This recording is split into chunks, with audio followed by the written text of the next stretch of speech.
¿Cómo ha sido este proceso primero, que culminó ahora con la presentación de este proyecto de empleo público del gobierno? ¿Cómo lo califican ustedes? Bueno, mire, es un proyecto vertical, es un proyecto de sesgo autoritario, es un proyecto que no tuvo una negociación participativa de fondo con los diferentes gremios más representativos de la clase trabajadora estatal costarricense y no puede el presente gobierno exhibir una sola sigla que diga este sindicato está con este proyecto, ¿verdad? Es un poco, reproducen ellos el estilo de gestión que los viene caracterizando en este primer año de gobierno y por tanto trae este proyecto de ley una profunda carga ideológica, ¿verdad? Trae una profunda carga ideológica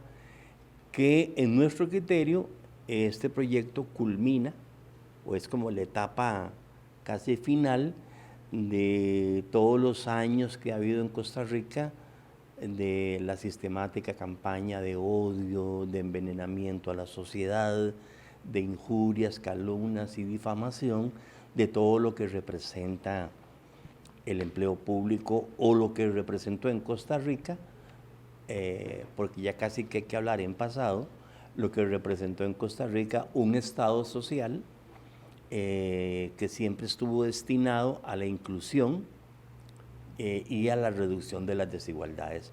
Entonces, de verdad, este proyecto es otro, digamos, otro producto de la reconfiguración de fuerzas políticas que hubo en el país, luego el resultado electoral de hace un año, que incluye lo que en ANEM nosotros llamamos la estafa electoral de Carlos Alvarado Quesada.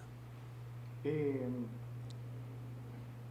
Sobre el proyecto en sí, digamos, ¿qué han podido ustedes analizar del texto que presentó Bueno, el gobierno? primero el proyecto en sí, en su contenido de fondo, es prácticamente una reforma constitucional de la concepción del empleo público en un Estado social.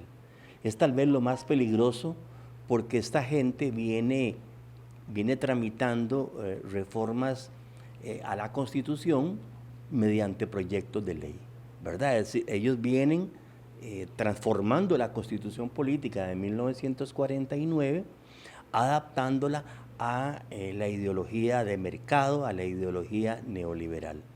Lo segundo es que este proyecto crea una especie de presidencia de la República autoritaria. Aquí en Costa Rica hace tiempo venimos nuestra clase política criticando que en Nicaragua hay un autoritarismo y que en Venezuela hay un autoritarismo, pues en Costa Rica este proyecto le abre paso a un autoritarismo, con lo cual quiebra ideológicamente los contenidos esenciales de la Constitución Política de 1949 que planteaba una repartición del poder en el Estado central, en las empresas públicas, en las instituciones e incluso en el régimen municipal.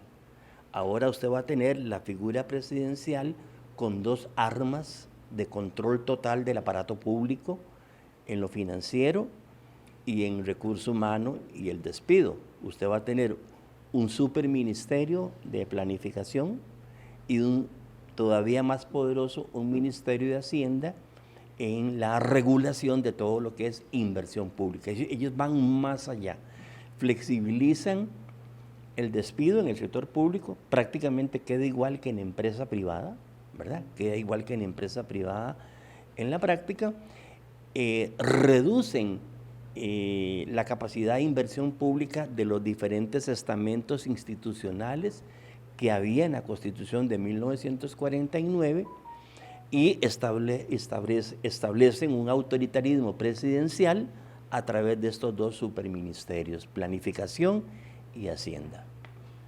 Entonces estamos hablando de que habría una reestructuración completa digamos, de la regulación de los empleos en el sector público y que los despidos podrían ser decisiones de jerarcas dentro de las instituciones puestos por el gobierno de turno. Sí, ¿no? volvemos a la etapa previa a la guerra civil que hubo en Costa Rica en 1948. Volvemos a una vulnerabilidad total del empleo público. Tan descarado es que ellos se reservan por cada ministerio del Estado y por cada viceministerio del Estado 10 personas de confianza que no pasan por el tamiz de este proyecto, ¿verdad? Crean una casta política como premio a participaciones electorales en la campaña de turno, ¿verdad?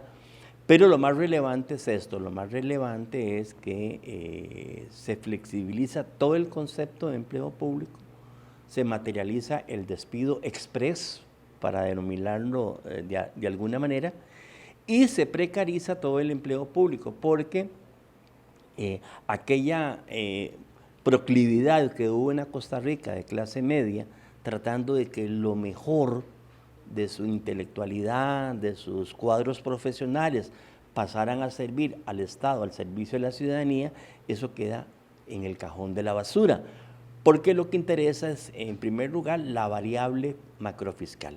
Recuerde usted que esta organización, pues tenemos una bandera muy fuerte, que es que Costa Rica no va a poder honrar su megadeuda, y en nuestro criterio, en el corto plazo, casi que podemos estar en las puertas de algún tipo de convenio con el Fondo Monetario Internacional, porque en estos momentos el grueso del presupuesto público se lo lleva el pago de la deuda y de los intereses de la deuda.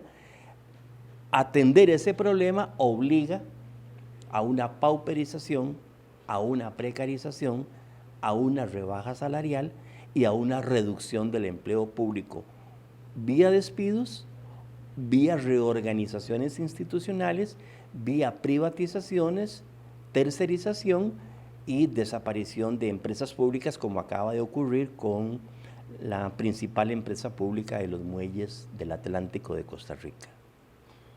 Podríamos decir entonces que esta coyuntura del déficit fiscal de la deuda costarricense ha sido un poco el escenario para que este gobierno en un año haya logrado las reducciones o una reducción del aparato del Estado como no se había visto en los últimos 25 años. Así es, digamos, este gobierno no tiene interés en resolver el problema de la deuda ni del abusivo y obsceno pago de intereses. Este gobierno hace todo esto porque lo que le interesa es terminar su mandato en el 2022 por medio de un nuevo endeudamiento público. Estamos en puertas de que el Parlamento, que le es dócil a Alvarado, le apruebe un endeudamiento de 6.000 millones de dólares.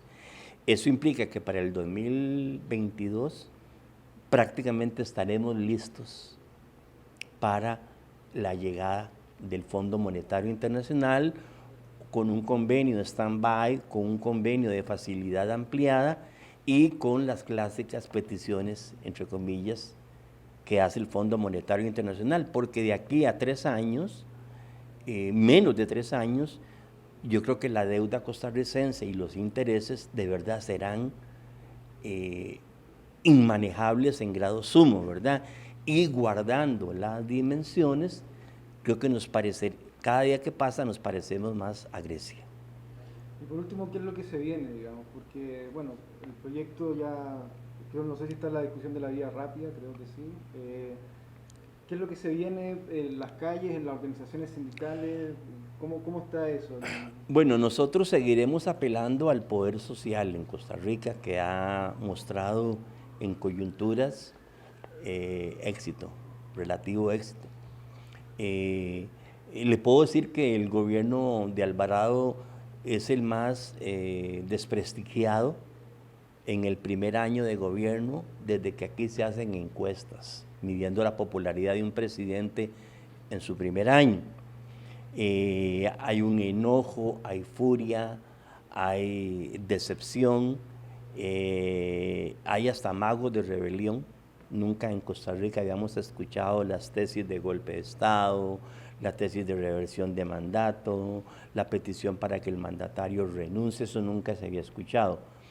La magia es que todos los sectores sociales, populares, cívicos, patrióticos, académicos, estudiantiles, de agricultores, todos cuantos estamos enojados, nos articulemos y se crea una especie de contrapoder que obliga a un diálogo social en condiciones de tú a tú con los agentes del capital neoliberal, que son los que están detrás de Alvarado. Recordemos que él, pues, lo hemos dicho muchas veces, él hizo una estafa política y para segunda ronda pues se alió con los sectores más neoliberales, más recalcitrantemente pro mercado, fanáticos del mercado, que no quieren que haya nada de Estado en Costa Rica. Entonces esa es, digamos, la matriz de la confrontación que hay ahorita, ¿verdad?